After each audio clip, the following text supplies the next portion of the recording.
हे राजा लोक. आपल्यासोबत बोलण्यासाठी ईशान मुंबई मतदारसंघाचे संजय पाटील आहेत, महाविकास आघाडीचे उमेदवार. आपण याच्याकडून जाणून घेऊ की आज ते उमेदवारी अर्ज भरण्यासाठी जाणार.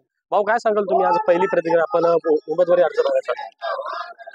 मी आपल्या माध्यमातून सर्व ईशान्य मुंबईच्या सर्व मतदारांना विनंती करतो का आपण आपला प्रेम, आशीर्वाद, विश्वास जो माझ्यामध्ये दाखवलाय आणि जे प्रचार आम्ही करतोय त्याच्यामधून आपण जो प्रतिसाद देत आहे, हा प्रतिसाद अशाच रूपाने 20 तारखेपर्यंत ठेवा आणि 20 तारखेला चांगल्या मताधिक्याने मला निवडून द्या. आपली सेवेत मी राहीन असा विश्वास आहे.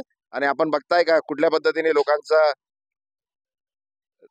प्रतिसाद आहे, तर चांगल्या पद्धतीने निवडून येऊ असा विश्वास आहे. नक्कीच. काय सांगाल? शक्ती प्रदर्शन असणार, प्रचार रॅली जी असणार आहे, कशा शक्ती प्रदर्शन नाही, सर्व आशीर्वाद देण्याकरता आलेले आहेत आणि हा मोठा चांगला सोहळा आहे. या सोहळ्यात सर्व सहभागी होण्यासाठी आलेले आहेत.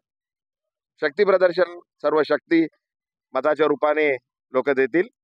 भाऊ, असा एक प्रश्न आहे. काल मिहिर कोटेचा यांनी त्यांच्या प्रचार रॅलीमध्ये दगडफेक झाल्याचा आरोप केला आणि विरोधी पक्षांनी हा दगडफेक केलेला असा आरोप केला. आता विरोधी पक्ष कोण कोणाकडे ते सांगतात ते माहित नाही. आमच्याकडून तर आमचं चांगलं चाललेलं आहे, चांगल्या पद्धतीने.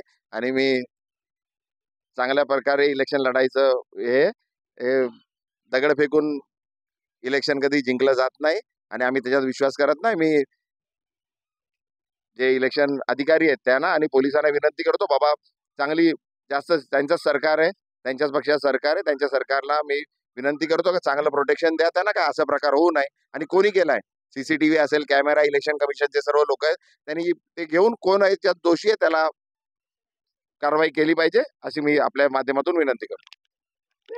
अनिल सावरे, जय महाराष्ट्र न्यूज, मुंबई.